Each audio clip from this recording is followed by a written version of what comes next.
तो हेलो दोस्तों, स्वागत है आप सभी लोगों का फिर से आपके अपने चैनल राइजिंग स्टार क्लासेस पर। तो दोस्तों, इस वीडियो में हम लोग पढ़ने वाले हैं वैद्युत द्विध्रुव के कारण अक्षीय अथवा अनुदैर्ध्य स्थिति में वैद्युत क्षेत्र की तीव्रता। ठीक है, ये जो डेरिवेशन है हर साल पेपर में पूछा जाता है, तो वीडियो को पूरा ध्यान से देखिएगा। इसको बहुत ही सरल तरीके से मैं आपको समझाने की कोशिश करूंगा। ठीक है, और इसका जो नोट्स है ये भी मैं आपको प्रोवाइड करूंगा। तो नोट्स कहां पर मिलेगा? ये जो नोट्स है आपको टेलीग्राम चैनल पे मिल जाएगा। टेलीग्राम चैनल का लिंक इस वीडियो के डिस्क्रिप्शन बॉक्स में दिया गया है, जाकर के उस चैनल को ज्वाइन कर लीजिएगा, क्योंकि यहाँ पर जो कुछ भी पढ़ाया जाता है उसका सारा पीडीएफ आपको टेलीग्राम चैनल पे ही मिल जाया करेगा। ठीक है, तो वैद्युत द्विध्रुव के कारण अक्षीय अथवा अनुदैर्ध्य स्थिति में वैद्युत क्षेत्र की तीव्रता का व्यंजक क्या होता है, ये हमें प्रूव करना है। और ये ऐसा डेरिवेशन है जो कि बहुत ही ज्यादा इसको इम्पोर्टेंट कहा जा सकता है, क्योंकि पेपर में बार बार पूछा जाता है। हर साल किसी न किसी सेट में ये डेरिवेशन आपको देखने को मिल जाएगा। तो सबसे पहले इस डेरिवेशन का मतलब समझते हैं कि आखिर हमें इसमें करना क्या है। तो लिखा है अक्षीय अथवा अनुदैर्ध्य स्थिति में हमें वैद्युत क्षेत्र की तीव्रता ज्ञात करनी है। और किसके कारण? एक वैद्युत द्विध्रुव के कारण। वैद्युत द्विध्रुव क्या होता है? तो मैंने पिछले वीडियो में आपको बताया था कि वैद्युत द्विध्रुव एक ऐसा निकाय होता है जिसमें दो बराबर परंतु विपरीत प्रकार के आवेश क्या होते हैं, एक दूसरे से अल्प दूरी पर स्थित होते हैं। तो यहाँ पर देख सकते हैं हमने क्या लिया। सबसे पहले एक वैद्युत द्विध्रुव लिया है जिसमें दो आवेश क्या है, -q और +q आवेश है, और इनके बीच की दूरी कितना है, 2l है। तो अगर ये पूरा दूरी 2l है और इसके सेंटर को अगर हम O मान लेते हैं तो ये l और ये l मान सकते हैं।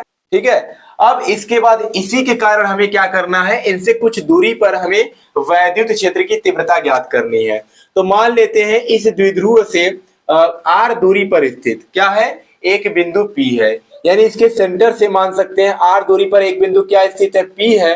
और इसी बिंदु P पर हमें क्या करना है, तो वैद्युत क्षेत्र की तीव्रता ज्ञात करनी है। तो O से लेकर P तक के बीच की दूरी कितना है, R है। अगर मैं आपसे पूछूं कि -q से लेकर P तक के बीच की दूरी कितना होगा, तो कितना होगा बताइए। -q से लेकर +q के बीच की दूरी कितना है, तो 2l है। ठीक है, कितना है, 2l है। या हम ये कह दें कि -q से O तक के बीच की दूरी l है और O से लेकर P तक के बीच की दूरी r है। तो ये पूरा दूरी अगर मैं आपसे पूछूं तो क्या हो जाएगा, r + l हो जाएगा। होगा कि नहीं? कहेंगे सर होगा। ठीक है, क्योंकि सेंटर से लेकर के P तक के बीच की दूरी कितना था, r था। अब -q से सेंटर के बीच की दूरी l था, तो दोनों को ऐड करेंगे तो ये पूरा दूरी इसका निकल जाएगा। वैसे अगर मैं +q से लेकर P तक के बीच की दूरी पूछूं तब कितना हो जाएगा। तो अगर हम +q से बात करें तो देखिए O से लेकर P तक के बीच की दूरी r है, और अगर इस r में से इतना दूरी हम माइनस कर दें तो इतना ही तो बचेगा। यानी पूरे में से अगर l को घटा दें तो वह कहां से कहां तक का दूरी हो जाएगा, +q से लेकर P तक के बीच की दूरी। यानी यहां पर कह सकते हैं कि अगर r में से हम l को माइनस कर देंगे तो यह P से लेकर प्लस बिंदु आवेश q के बीच की दूरी हमें मिल जाएगा। कहेंगे सर ये क्यों आप कर रहे हैं, इसका क्या काम है? तो बच्चों, इसी का ही यहाँ पर इसका यूज करना है, क्योंकि वैद्युत क्षेत्र की तीव्रता का जो फार्मूला होता है, इसके पहले जो मैंने डेरिवेशन आपको कराया था बिंदु आवेश के कारण, वहां पर फार्मूला क्या था, 1/4πε0 के q/r²। तो r² का मतलब क्या था, उनके बीच की दूरी था। अब यहां पर हमें क्या करना है, एक बार -q के कारण बिंदु P पर वैद्युत क्षेत्र की तीव्रता ज्ञात करनी है, एक बार +q के कारण बिंदु P पर वैद्युत क्षेत्र की तीव्रता ज्ञात करनी है, जो कि बहुत सिंपल है, हमें फार्मूला पता है। तो अगर हम -q के कारण बिंदु P के बीच की P तक के बीच की दूरी की तीव्रता अगर हम ज्ञात करना चाहें तो क्या हो जाएगा। लेकिन इससे पहले यहाँ पर जो चीज लिखा है इसको हम समझ लेते हैं। देखिए, कुछ बहुत बड़ा चीज नहीं है, जो मैंने यहाँ पर बनाया हुआ है वही चीज मैंने यहाँ पर लिखा है। क्या है कि माना एक वैद्युत द्विध्रुव AB है। ठीक है, एक वैद्युत द्विध्रुव हमने AB लिया है, जो कि दो बिंदु आवेशों -q तथा +q से मिलकर बना है, जो कि -q और +q से मिलकर बना है। ठीक है, जिनके बीच की अल्प दूरी कितना माना गया है, तो 2l माना गया है, जो कि यहाँ पर दिखाया गया है। तथा वैद्युत द्विध्रुव किसी ऐसे माध्यम में स्थित है जिसका परावैद्युतांक हमने कितना माना है, तो k माना है। ठीक है, तो जो यहाँ पर फिगर में बना हुआ है सेम वही चीज मैंने यहाँ पर लिख दिया है। अब यहाँ पर क्या करना है कि एक बार माइनस क्यू से बिंदु पी तक के बीच की दूरी के लिए तीव्रता का फॉर्मूला क्या होता है वो लगाएंगे, फिर प्लस क्यू के कारण बिंदु पी पर कितना वैद्युत क्षेत्र की तीव्रता होगा वो हल करेंगे। तो सबसे पहले क्या लिखेंगे कि बिंदु आवेश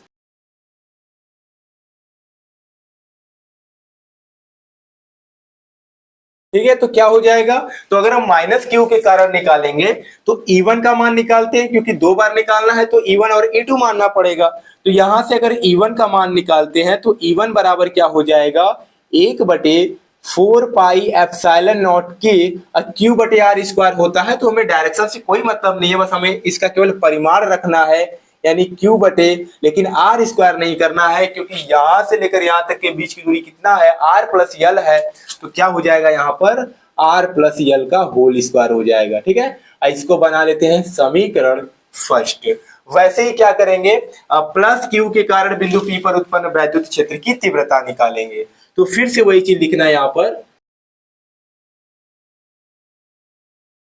प्लस क्यू के कारण बिंदु पी पर उत्पन्न क्या हो जाएगा, वैद्युत क्षेत्र, यानी यहां से अगर हम E2 का मान निकाले तो कितना हो जाएगा, तो ये हो जाएगा 1/4 पाई एप्सिलॉन नॉट के, यहां पर भी आवेश कितना है Q, लेकिन बीच की दूरी कितना है, प्लस Q से लेकर P तक के बीच की दूरी R माइनस यल, तो कितना हो जाएगा यहाँ पर R माइनस यल का होल स्क्वायर। ठीक है, ये हो जाएगा समीकरण सेकेंड। तो अब हमें क्या करना है, यहाँ पर इनका डायरेक्शन देखते हैं, यानी वैद्युत क्षेत्र जो E1 था और वैद्युत क्षेत्र जो E2 था, इसका डायरेक्शन कहां पर होगा। ठीक है, तो यहां पर हम इसका डायरेक्शन बनाते हैं। तो देखिए, अगर माइनस क्यू के कारण बिंदु P पर हम तीव्रता निकालेंगे तो ये माइनस आवेश है, और यहाँ पर हम एक धन परीक्षण आवेश लेते तो मान लेते हैं प्लस आवेश है। तो माइनस आवेश और प्लस आवेश एक दूसरे को क्या करते हैं, तो कहेंगे सराकर्षित करते हैं। तो क्या हो जाएगा, ये इसको अपनी तरफ इस तरीके से बनाएगा। ठीक है, इधर की तरफ इसका दिशा हो जाएगा किसका, तो कहेंगे सर E1 का दिशा। तो ये हो गया E1 का, क्योंकि माइनस प्लस एक तरफ आते हैं। और दूसरा क्या था E2, E2 जब देखिए प्लस क्यू के कारण बिंदु P पर निकालेंगे, क्योंकि E2 का जो मान है वो प्लस क्यू के कारण निकाला गया है, तो यहां पर भी प्लस आवेश, यहां पर भी प्लस आवेश, और दो समान प्रकार के आवेश क्या करते हैं, एक दूसरे को प्रतिकर्षित करते हैं। यानी E2 का जो डायरेक्शन होगा वह किस तरफ हो जाएगा, तो इधर की दिशा में हो जाएगा, क्योंकि ये एक दूसरे को क्या करते हैं, प्रतिकर्षित करते हैं। तो ये हो गया इसका डायरेक्शन, तो E2 का डायरेक्शन। तो E1 और E2 का जो डायरेक्शन है वह एक दूसरे के क्या मिलेगा, तो विपरीत मिलेगा। ठीक है, तो अगर किसी भी दो वेक्टर का डायरेक्शन एक दूसरे के विपरीत होता है तो उनका जो परिणामी निकलता है वह दोनों को घटाने पर मिलता है, ये आपको याद रखना है। कभी भी दो सदिश एक दूसरे के विपरीत दिशा में है तो उनका जब भी परिणामी निकलेगा एक दूसरे को घटाने से निकलेगा, यानी बड़े में से अगर छोटे को माइनस करेंगे तब जाकर के वहां पर परिणामी वैद्युत क्षेत्र या कोई भी सदिश राशि है तो उसका मान निकलता है। तो यहाँ पर E1 और E2 का मान है। अब हमें क्या करना है, यहाँ पर परिणामी वैद्युत क्षेत्र निकालना है। तो परिणामी अगर वैद्युत क्षेत्र निकालेंगे तो बड़े में से छोटे को माइनस करना पड़ेगा, तो वही चीज यहाँ पर हम करने जा रहे हैं। ठीक है, तो क्या करें, यहाँ पर परिणामी अगर वैद्युत क्षेत्र की बात करें तो क्या हो जाएगा, तो लिखेंगे यहाँ से कि परिणामी वैद्युत क्षेत्र, परिणामी वैद्युत क्षेत्र। तो जब हम परिणामी वैद्युत क्षेत्र निकालेंगे यानी किसका मान, E का मान। ठीक है, तो वेक्टर E बराबर क्या हो जाएगा, सबसे पहले लिखते हैं वेक्टर E1 प्लस E2 होता है। ठीक है, सदिश रूप में क्या होता है, दोनों को जोड़ा जाता है। अब इसका डायरेक्शन बताएगा कि इसका परिमाण भी जोड़ा जाएगा या घटाया जाएगा। सबसे पहले तो ये नियम ही होता है वेक्टर का कि यानी कोई भी परिणामी वेक्टर अलग अलग वेक्टर के सदिश योग के बराबर होता है। लेकिन अब हम दिशा देखेंगे और ये पता करेंगे कि इनका परिणामी जोड़ने पर मिलेगा या घटाने पर मिलेगा। तो E1 अलग दिशा में, E2 अलग दिशा में है, मतलब यहां पर क्या करना पड़ेगा, घटाना पड़ेगा। अब ये देखना है कि किसमें से किसको घटाएंगे, जो बड़ा होगा। तो यहां पर ध्यान दीजिए, E1 का जो मान आएगा R प्लस यल है और R माइनस यल है। तो आप ही बताइए कि अगर किसी के नीचे अगर कोई बड़ी संख्या होती है भाग देने वाली तो उसका मान अधिक आता है, कि कोई छोटी संख्या से भाग दिया जाता है उसका मान अधिक आएगा। तो कहेंगे सर जब छोटी संख्या से भाग दिया जाता है तो मान अधिक आता है। जैसे अगर कोई संख्या लेते हैं 6, ठीक है, 6 में एक बार 2 से भाग देते हैं, 6 में एक बार 4 से भाग देते हैं, तो मान किसका अधिक आएगा, जिसमें छोटी संख्या से भाग दिया जाता है। इसका मतलब E1 बड़ा होगा या E2 बड़ा होगा, तो कहेंगे सर E2 बड़ा होगा। अब आपके दिमाग में ये चल रहा होगा कि इन सब के बारे में क्यों नहीं बताया। इन सब के बारे में इसलिए नहीं बताया गया क्योंकि ये सब कॉमन है, जो E1 में वही E2 में है, बस अंतर इतना है कि यहाँ पर R माइनस यल है और R प्लस यल है। तो जब छोटी संख्या से भाग देंगे तो वो जो मान आता है वो बड़ा आता है, यानी कौन बड़ा होगा, E2 बड़ा होगा। तो लिखेंगे यहाँ से कि E बराबर क्या मिल जाएगा, E2 में से अगर हम E1 को माइनस करेंगे तब जाकर के मिलेगा किसका मान, परिणामी वैद्युत क्षेत्र का मान। तो यहाँ से E मिल गया। अब क्या करना है कि समीकरण 1 व 2 से जो मान है यहाँ पर रख देना है। तो लिखेंगे समीकरण 1 व 2 से, ठीक है, समीकरण 1 व 2 से तो E बराबर क्या मिल जाएगा, तो E बराबर हो जाएगा, E2 का मान क्या है, 1/4 पाई एप्सिलॉन नॉट के, 1/4 पाई एप्सिलॉन नॉट के, और Q बटे कितना है, तो R माइनस यल का होल स्क्वायर। अब माइनस E1 का मान कितना है, तो 1/4 पाई एप्सिलॉन नॉट के, ठीक है, 4 पाई एप्सिलॉन नॉट के Q, अब बटे कितना हो जाएगा, तो यहाँ पर हो जाएगा R प्लस यल का whole square, R plus L का हो जाएगा होल स्क्वायर। अब इसको हल कर देना है, तो यहाँ पे हल करेंगे तो क्या मिलेगा, देखिए ध्यान से देखिएगा कैसे हम यहाँ पे हल कर रहे हैं इसको। तो E का जो मान आएगा बराबर हो जाएगा, ठीक है, यहाँ पर देखिए कुछ कॉमन हो रहा है। अगर हम 1/4 पाई एप्सिलॉन नॉट के इनटू में Q कॉमन कर देते हैं तो क्या मिलेगा, तो 1/4 पाई एप्सिलॉन नॉट के इनटू में अगर Q कॉमन कर लेंगे तो ब्रैकेट में मिल जाएगा 1/r माइनस एल का स्क्वायर, 1 हो जाएगा R माइनस यल का स्क्वायर, माइनस 1 क्या हो जाएगा, तो R प्लस एल का स्क्वायर हो जाएगा, यही मिलेगा। तो अब इसके आगे क्या मिलेगा यहाँ पर, तो ब्रैकेट को हल करना पड़ेगा। तो सबसे पहले आप क्या कीजिए, इतने का स्क्रीनशॉट लीजिए, तब हम इसको आगे हल करते हैं। तो इसके बाद यहाँ पर क्या मिलेगा, तो ध्यान दीजिए, अब हम क्या करेंगे, पहले ब्रैकेट को हल करते हैं, ठीक है। तो यहाँ पर E बराबर क्या हो जाएगा, E बराबर 1/4 पाई एप्सिलॉन नॉट के इनटू में जो Q है ये बाहर ही रहेगा, और ब्रैकेट में अगर हल करेंगे तो तिर्यक मल्टीप्लाई कर देते हैं, तो ये हो जाएगा R प्लस एल का होल स्क्वायर, ठीक है। अब माइनस क्या हो जाएगा, तो R माइनस एल का होल स्क्वायर, नीचे क्या हो जाएगा, दोनों का मल्टीप्लाई, यानी R माइनस एल का स्क्वायर, दूसरे में क्या हो जाएगा R प्लस एल का स्क्वायर, ठीक है, ये मिलेगा ना। अब और हल करते हैं इसको, तो E बराबर हो जाएगा 1/4 पाई एप्सिलॉन नॉट के इंटू में Q, ये A प्लस बी का होल स्क्वायर बना रहा है, तो इसको हल करते हैं। तो R स्क्वायर प्लस यल स्क्वायर और प्लस क्या हो जाएगा 2RL, यहाँ पर करेंगे R स्क्वायर तो माइनस का मल्टीप्लाई होगा तो माइनस R स्क्वायर, अब प्लस L स्क्वायर होगा, माइनस का मल्टीप्लाई करेंगे माइनस L स्क्वायर, अब -2RL होगा तो माइनस का मल्टीप्लाई करेंगे तो क्या हो जाएगा, प्लस का 2RL हो जाएगा। और यहाँ पर नीचे क्या मिलेगा, तो दोनों को देखिए, दोनों का स्क्वायर अलग अलग, तो एक साथ कर लेते हैं यहाँ पे। तो इसको हम लिख सकते हैं R माइनस यल और R प्लस यल और पूरे का होल स्क्वायर, क्योंकि अलग अलग अगर स्क्वायर रहता है तो हम उसको एक साथ कर सकते हैं। तो यहाँ पर E बराबर हो जाएगा, E बराबर 1/4 पाई एप्सिलॉन नॉट के इनटू में Q, यहाँ पर देखिए R स्क्वायर से R स्क्वायर कैंसिल, यल स्क्वायर से यल square cancel, 2RL plus 2RL कितना हो जाएगा, तो 4RL हो जाएगा।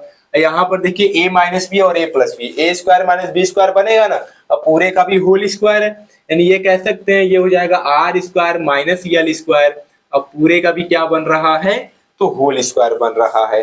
पहले इतना बताइए समझ में आया कि नहीं, बस क्या कर रहे हैं, इसको हल कर रहे हैं, ठीक है। अब देखिए R square minus L square का होल स्क्वायर बना है, तो एक चीज आपको पता होगा, जब मैं इसके पहले वाला वीडियो बनाया था वैद्युत द्विध्रुव और वैद्युत द्विध्रुव आघूर्ण, तो उसमें कहा था कि वैद्युत द्विध्रुव एक क्या होता है, निकाय होता है, और इसमें दो आवेश बहुत ही अल्प दूरी पे स्थित होते हैं और उनके बीच की जो दूरी होता है वह नगण्य के बराबर होता है। यानी यहाँ पर जो यल है, देखिए 2L पहले से ही सूक्ष्म दूरी होता है, और अगर इसका आधा दूरी लेंगे तो और छोटा हो जाएगा। और R क्या होता है, तो O से लेकर P तक के बीच की दूरी है, तो R बड़ी दूरी है। तो अगर किसी बड़ी संख्या में से एक सूक्ष्म यानी कि नगण्य संख्या माइनस करते हैं तो क्या उस पर कोई प्रभाव पड़ेगा? तो कहेंगे सर बिल्कुल नहीं पड़ेगा। ठीक है, नगण्य के बराबर प्रभाव पड़ेगा, क्योंकि स्क्वायर भी तो करना है, तो उसका प्रभाव ही खत्म हो जाएगा।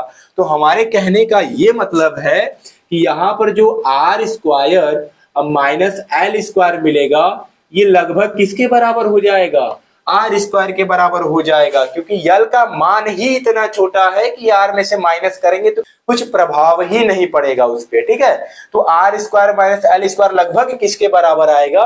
तो आर स्क्वायर के ही बराबर आएगा। अब यहाँ पर अगर आगे इसको हल करें तो इनकी जगह पे हम आर स्क्वायर रख सकते हैं, तो क्या मिलेगा? ई बराबर 1/4 पाई एप्सिलॉन नॉट के इंटू में क्यू, अब ब्रैकेट में क्या हो जाएगा? तो 4RL बटे, यहां पर अगर आर स्क्वायर रखेंगे तो उसका भी स्क्वायर है, तो कितना हो जाएगा? कहेंगे सर R की पावर 4 हो जाएगा। एक R से एक R कैंसिल हो गया, तो E बराबर क्या मिल जाएगा? 1/4 पाई एप्सिलॉन नॉट के, ये हो जाएगा 4QL बटे कितना मिलेगा? तो R की पावर 3 मिलेगा, यही मिलेगा। अब 4 को हम 2 इंटू 2 में डिवाइड कर मल्टीप्लाई में कर सकते हैं कि नहीं? तो कहेंगे सर कर सकते हैं, यानी यहां पर हम इस तरीके लिख सकते हैं इसको, E बराबर 1/4 पाई एप्सिलॉन नॉट के 2 इंटू में हो जाएगा 2QL बटे R की पावर 3। अब आपको समझ में आ गया होगा कि ऐसा मैंने क्यों किया है। ठीक है, तो ऐसा इसलिए किया गया है क्योंकि जो 2QL होता है यह वैद्युत द्विध्रुव आघूर्ण P के बराबर होता है। तो यहां पर हम कह सकते हैं कि चूंकि, ठीक है, क्योंकि P बराबर क्या होता है? तो 2QL होता है। ये फार्मूला हम पढ़ करके आए हैं, तो हम 2QL की जगह पे डायरेक्ट क्या रख सकते हैं? P रख सकते हैं ना। तो यहां से E बराबर मिल जाएगा हमें, E बराबर 1/4 पाई एप्सिलॉन नॉट के, यहाँ पर 2 इंटू में P रख देंगे यहाँ पे, तो क्या बन जाएगा? 2P बन जाएगा। अब बटे कितना हो जाएगा? R की पावर 3। और यही क्या होता है? तो यही होता है वैद्युत द्विध्रुव के कारण अक्षीय स्थिति में वैद्युत क्षेत्र की तीव्रता का व्यंजक। ठीक है, तो अगर आपको किसी स्टेप में नहीं समझ में आया है तो कमेंट बॉक्स में जरूर बताइएगा, या वीडियो को पीछे करके देख लीजिएगा मैंने कैसे समझाया है। और देखिए, अगर आपको कहीं पे लग रहा है कि मैं अच्छे से नहीं समझा पा रहा हूं या मुझसे इस स्टेप पे गलती हो रही है, तो ये भी आप कमेंट बॉक्स में बताइएगा, जिससे मैं अगले लेक्चर में, अगले वीडियो में वहां पर मैं सुधार कर सकूं और अच्छे तरीके से मैं आपको बताने का प्रयास करूं। ठीक है, तो अगर आप लोग देखिए, अगर वीडियो पसंद आया है तो वीडियो को लाइक कीजिएगा, चैनल पे नए हैं तो चैनल को भी सब्सक्राइब कीजिएगा, क्योंकि मैं अपनी तरफ से पूरी कोशिश कर रहा हूं आपको समझाने का। तो अगर आपको समझ में आता है तो अगर आप लाइक करते हैं तो मुझे भी एक मोटिवेशन मिलेगा और लगेगा कि बच्चों को समझ में आ रहा है। ठीक है, और यहाँ पर सब कुछ आपको फ्री में पढ़ाया जा रहा है। इसका जो नोट्स है ये भी मैं आपको प्रोवाइड कर दूंगा अगले दिन, तो टेलीग्राम चैनल को ज्वाइन कर लीजिएगा। तो चलिए मिलते हैं नेक्स्ट वीडियो में एक नए टॉपिक के साथ, तब तक के लिए धन्यवाद।